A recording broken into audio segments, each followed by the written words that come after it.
Hi, good afternoon, everyone.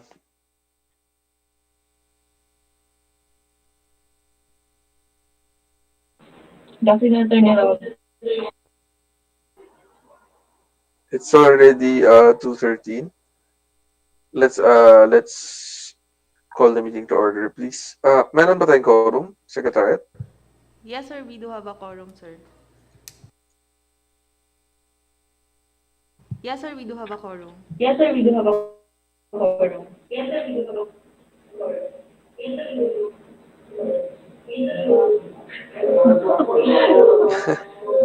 Ba't naman ganun? Okay na. Sige, let's do the roll call, please. Nag-echo talaga.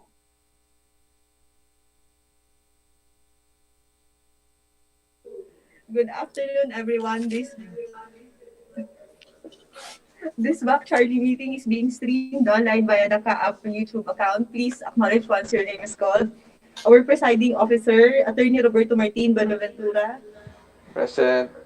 Lieutenant Colonel Valentino Janela, Present. Miss Jocelyn Ching, Present online. Sino mag-volume ba ako? I mean, Miss Amneris Gabriel, Miss Diana Ines Briñas, Present online. Architect Emerson Salas, our end Present po. user, and our back technical working group, Attorney Frank Edward Marty, Present. Attorney Edelisa Irugin, Present po. Engineer Hubert Damata, Engineer Michael Macabenta, Present. Engineer Lolita Hubay, Present. Engineer Joshua Joseph Torrefranca, Present online. and Miss Maria Cristina Balonan. Sir, for the Bank Secretariat, we have Dr. Rolly Bayaban, our overall head, Irish Presyon, Attorney Bo Masigdat, Miss Melina Reyes, our minutes taker for today's meeting, Miss Diana Isley Medalla, and we also have, sir, the other members of the BAC Secretariat, as well as our observers from the COA, IAS, DOTR, PCCI, ASFI, and the Procurement Division. That's all, Mr. Chair.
Test.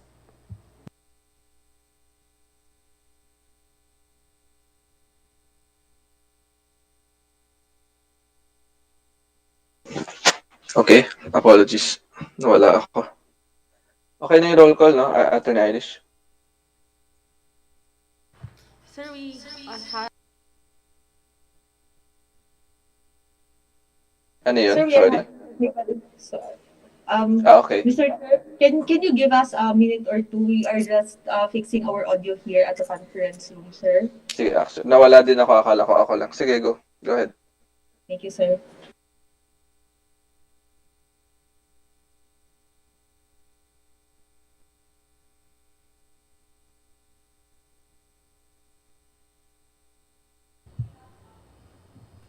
Check, check.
Test.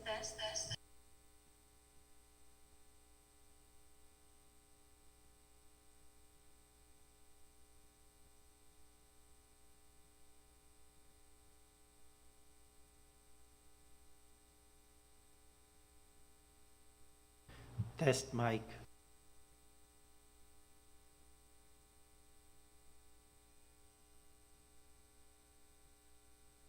Mr. Chair, I think we are okay here at the conference room, sir. Okay na. Natapos ba yung roll call kanina? Yes, sir, natapos po. Sige, let's move along with the agenda items for today. So we have tama ba? Ozamiz? Yes, sir, Tama ba? yes, sir, submission and opening of bids, sir, for Ozamiz, sir. For the negotiated procurement of Ozamiz. Do we have bidders? Do we have a submitted bid for this? Yes, sir, we invited 5 bidders for this, sir, who participated during our pre-bid conference and our previous bidding. And we, 3 bidders, sir, expressed their letter of intent to join the negotiated procurement, sir. And but we have 3 submissions for this, sir. All right, please admit them already, and let's proceed with the opening.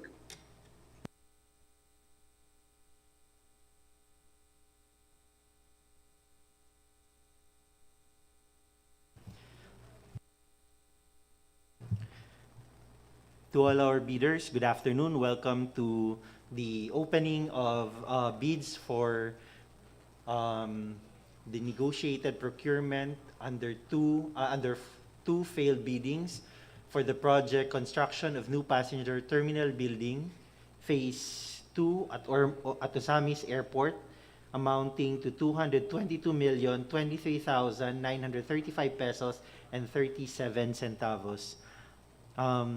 For records purposes, may we know who are the bidders? Do we have representative from R2 builders?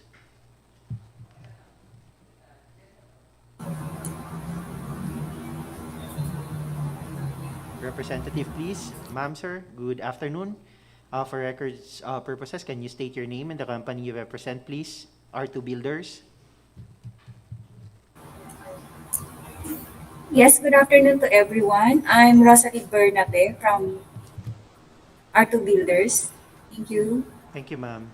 Do we have a representative online from Ronmark Construction? Ronmark Construction? Okay. If none, representative from St. Timothy Construction? Hello, sir. Good afternoon.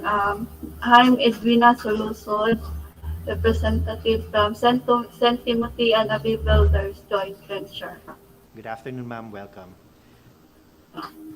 Mr. Chair, permission to proceed with the opening of the submitted proposal for this negotiated procurement. Go ahead, please. First is from the proposal from R2 Builders Incorporated. Ma'am, representative, can you confirm, ma'am, if this is your submitted bid, ma'am?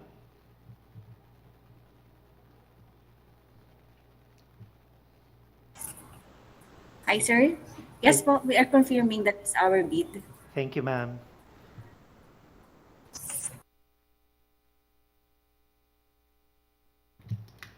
And Mr. Chair, considering that for the information of everyone, considering that this is the negotiated procurement, Mr. Chair, we will go directly with the reading of the financial bid of the submitted proposals.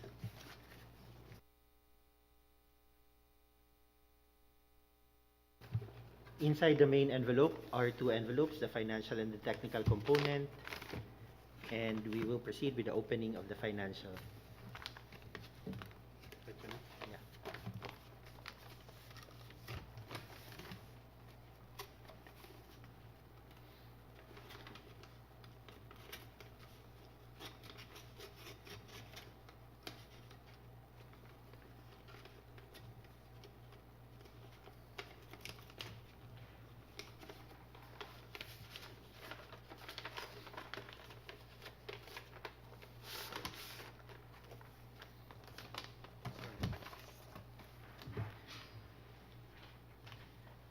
The submitted financial component has tabbings and also paginated and with signature.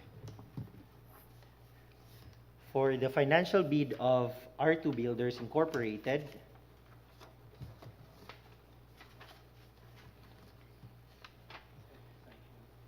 with signature and in the amount of 215,363,253 pesos and 18 centavos with 2.41% discount. Again, it's 215,363,253 pesos and 18 centavos with 2.41% discount.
Mr. Chair, applying the discount of 2.41%, the final offer of R2 Builders is 210,172,998 pesos and 78 centavos.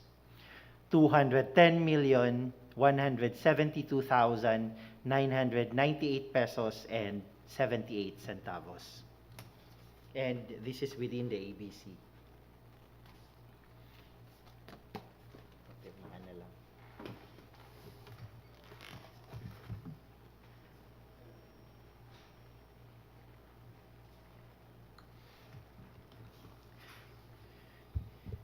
The next proposal is from Ronmark Construction. Do we have representative online for Ronmark Construction? Yes po. Good afternoon po, sir. Good afternoon, ma'am. For records purposes, can you state your name, ma'am, and the company you represent? Lilian Loa, Ronmark Construction po. Welcome, ma'am. Ma'am, can you confirm if this is your submitted bid as flash on screen right now? Hindi ko po nakikita. The green envelope with the label Ronmark Construction. Can you see it right now, ma'am? Yan na po. Yan po, nakita ko na po. Apo, amin po yan. Okay, thank you, ma'am. Noted po, sir. Thank you. Mr. Chair, permission to proceed with the opening. Go ahead, please.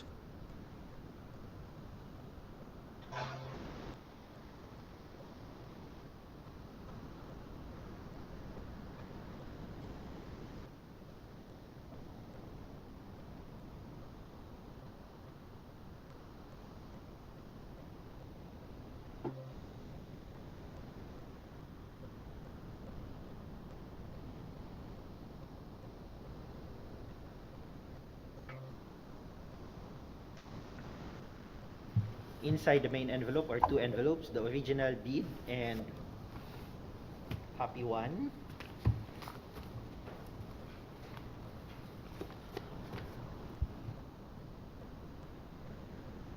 Sorry.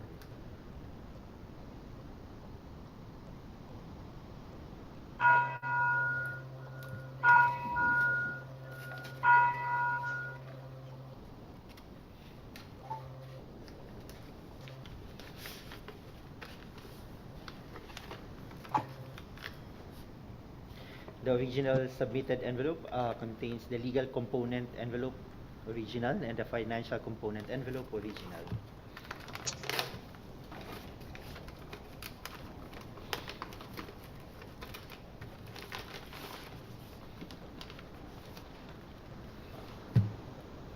Also has tabbings, pagination, and signature on each page. For the financial bid of Ronmark Construction, it is 210,744,417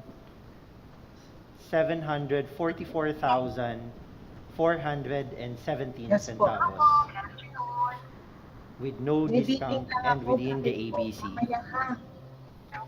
Again, it's 210,744,400 pesos and 17 centavos with no discount and within the ABC.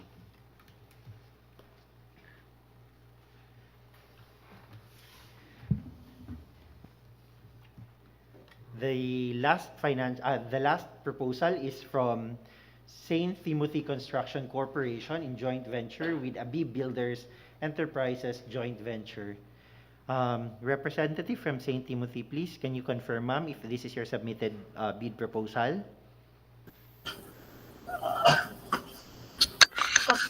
Opo, sir.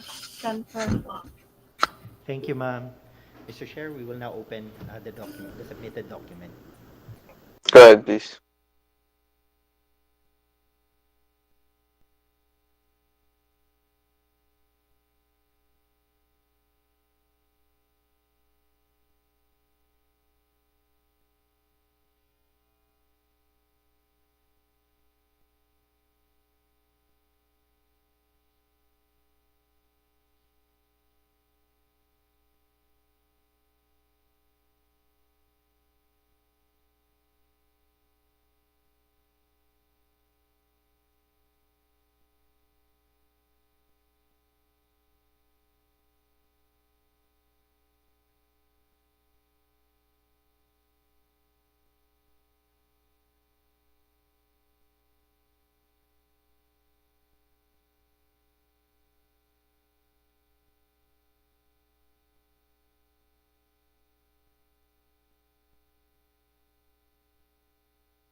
The main envelope contains two documents, the legal component envelope and the financial component envelope.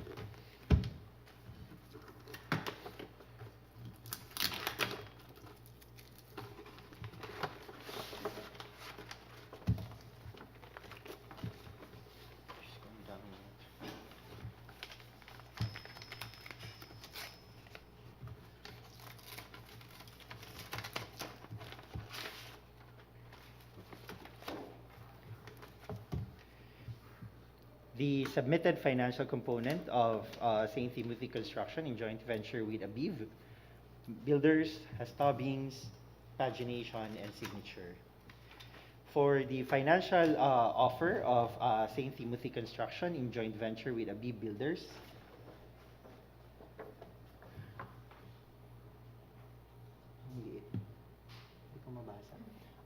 in the amount of 221,823,997 pesos and 41 centavos with no discount and within the ABC.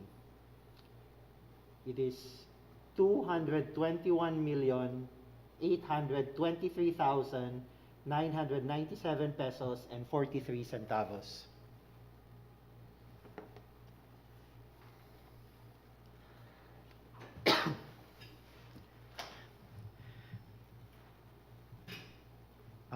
With that, Mr. Chair, the technical working group recommends that the three submitted proposals from Ronmark, R2 Builders, and joint venture of Abib and St. Timothy to undergo bid evaluation to determine completeness of bids and any arithmetical or mathematical correction. All right. Thank you, Frank. Ilan ulit to? Sorry. In total, tatlo? Three proposals, sir. Three Three bids. bidders. All right. So we have the recommendation for the conduct of bid evaluation for those that were just opened right now. Um, do we have any comments or questions from the bidders? If there's none, maybe we can have a motion, please. Through the chair, Yes, sir. I move to adopt the recommendations of the technical working group to the three bidders with their financial bid proposals for further bid evaluations. That's all. I thank you, sir. Do we have a second? Second. Thank you, Ma'am Diane. There being a motion duly seconded that the recommendation of TWG be accordingly adopted and for the conduct of bid evaluation for the bids that were opened and qualified. Thank you po. Thank you to our bidders who have attended. We will inform you of the presentation of the bid evaluation as soon as ready. And TWG kindly schedule the results presentation in accordance with the timelines under the GPPB. Maraming salamat po. Thank you, bidders. You are now excused po. Thank you.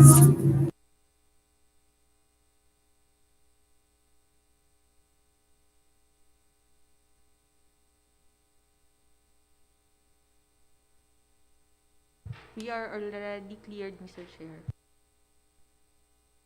All right. Do you have anything else for today's meeting under other matters? Mr. Chair, if I may, we would like, the technical working group, Mr. Chair, would like to ask permission from the BAC for us to present the outcome of the bid evaluation report for the Zamboanga Airport Development Project, sir, if the BAC would allow. Yeah, please do so, Attorney Frank. Thank you, sir. But before we present, sir, the bid evaluation, we will first present the motion for reconsideration of Vicente Tilao in relation, also in relation to with the Zamboanga Airport Development Project.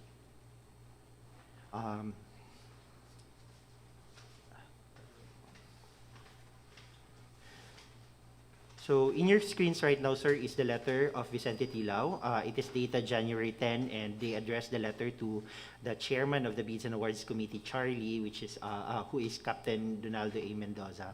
And allow me, sir, to read the letter. This is reference to the bid opening of the above caption project conducted last January 6, 2021, wherein upon the opening of our technical document, the certificate of availability of concrete batching plant were not found, which declared the non-compliance of our technical document.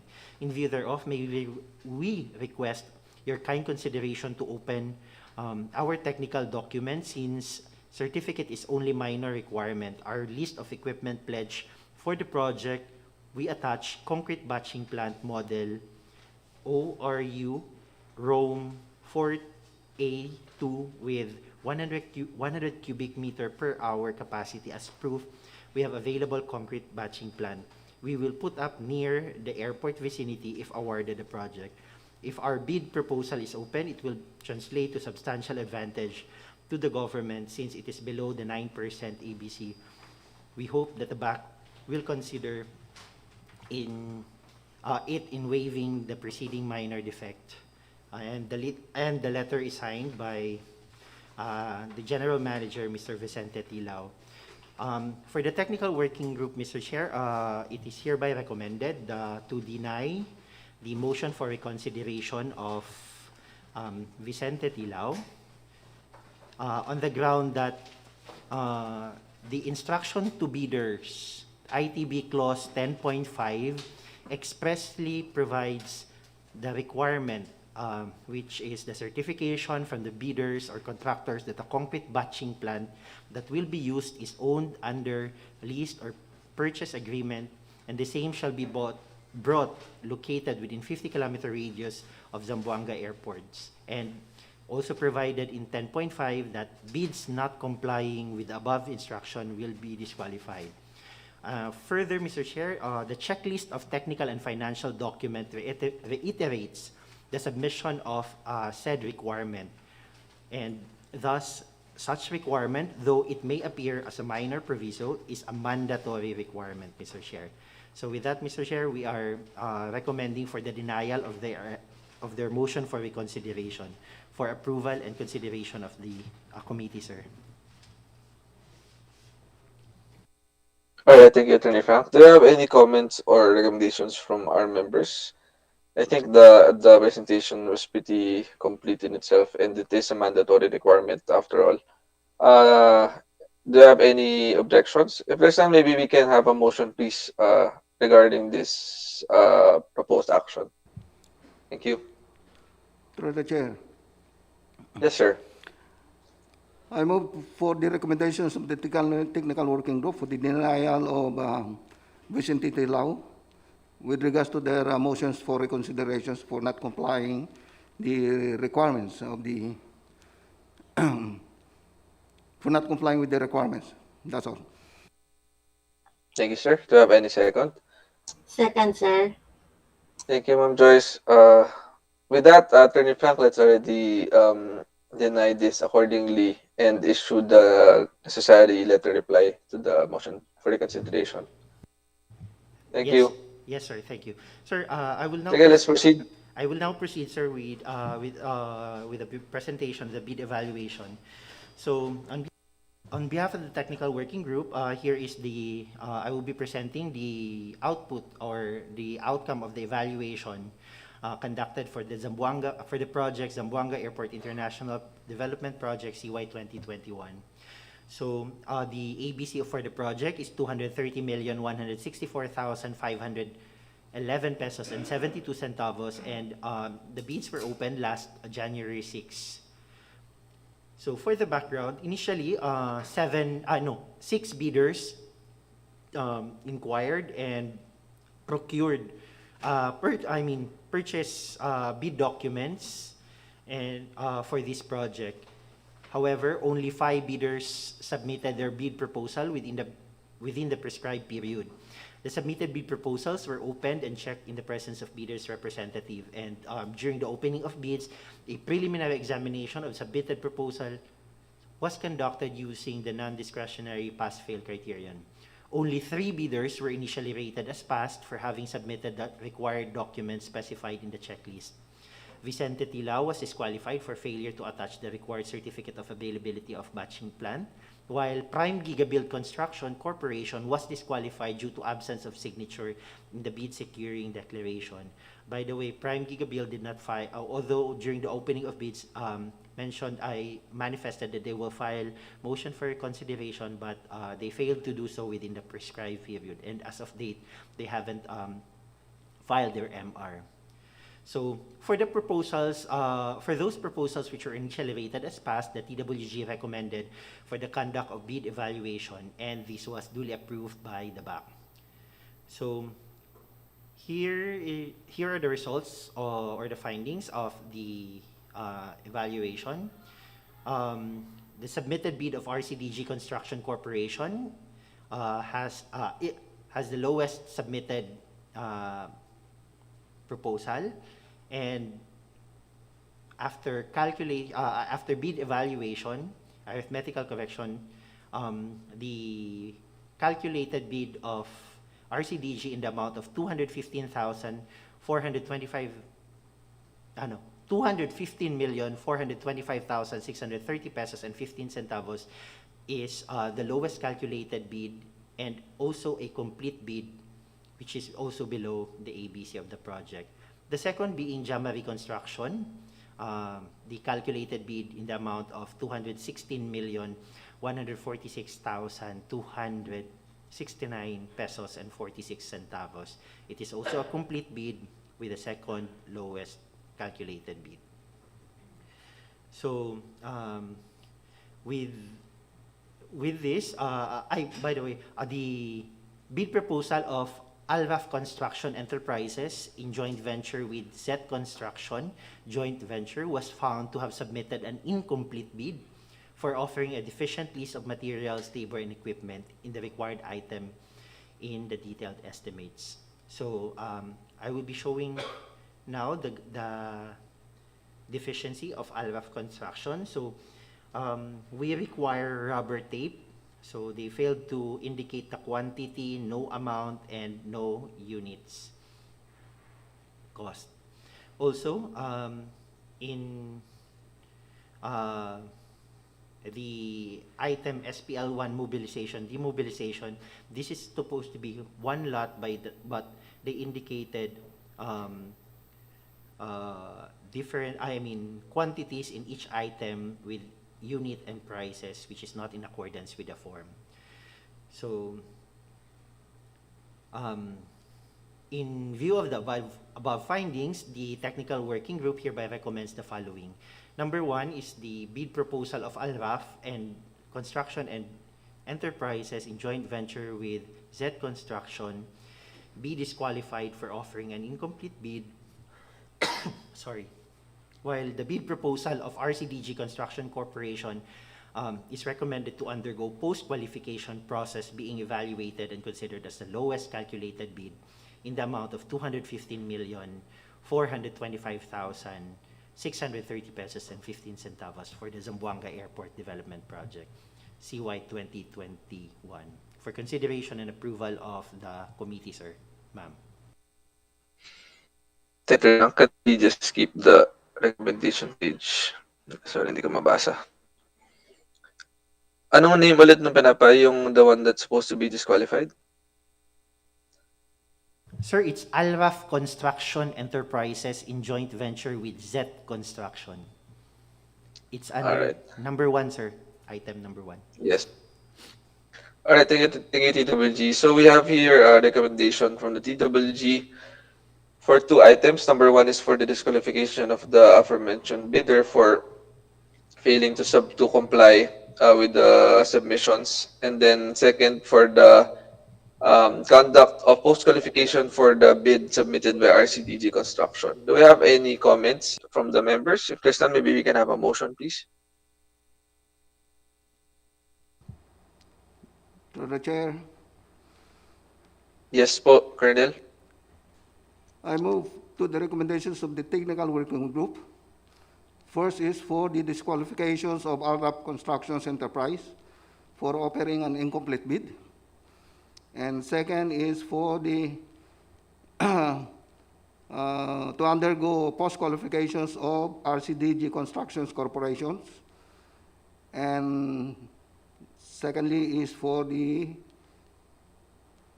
what is the second company? Sir, only RCDG. RCDG for the Only post-qualifications for being considered as the lowest calculated bid that offers for these bid proposals. Thank you, sir. Hey, do you have a second? Second, sir. Thank you. Thank you, ma'am. There being a motion duly seconded, let the recommendation of the TWG be accordingly adopted. First, for the disqualification of Laraf Construction and Enterprises and Z Construction joint venture. And second, for the conduct of post-qualification for the bid of RCDG Construction Corporation. All right. So motion is carried. Can you Frank, what is our timeline for the post-qualification?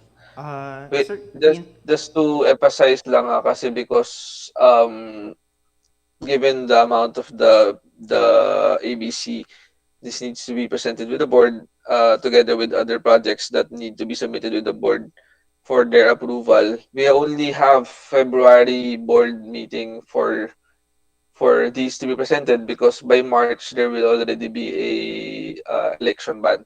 So let's make sure na we're all within the timelines. Anong timeline natin for this one, Attorney Frank? Sir, we will conduct the post-qualification immediately, sir. In fact, we will be requesting that the chairman that we will be allowed to conduct the post-qual during the weekends, and hopefully we can complete the entire process within a week time in order for us to have an enough preparation for the board. Considering, sir, that we also have a new directive from the board to secure clearance, certification of no ongoing projects from the OTR and DPWH, sir. Alright, sige. Alright, let's do that. Yun na rin, just for the information of everyone, based on the board meeting today, there's an additional policy direction from the board of directors requiring the BAC to secure, as part of the post-qualification evaluation, the certification of, ano ba, no slippage ba, Frank? No similar, paano ba? Which particular Statement of all certification? ongoing, sir. All There, ongoing statement of project. all ongoing projects from any other agency, as well as certification from the OTR then on the slippage, tama ba? That's correct, sir. Yan. So yun lang. So we'll be requiring those henceforth, considering it's instruction from the board. Kaya naman siguro ng TWG yan. Alright, sige. Do you have anything else for today, Frank? Attorney Irish? That's all from the TWG, sir. For None now. from the secretariat, sir. Alright, thank you. Sige, with that, considering it's no more out of the agenda, let's already adjourn the meeting. Maraming salamat po to our members for attending. Konti na lang po, maubos na natin to. Konting-konti na lang. So, we'll see you on the next back meeting. Secretariat, just kindly inform us of the schedule. Thank you. Thank you, everyone. Magandang hapon and Thank you, ingat po kayo. Salamat you po. po. Thank you po. Thank you, everyone. Stay safe. Ingat po.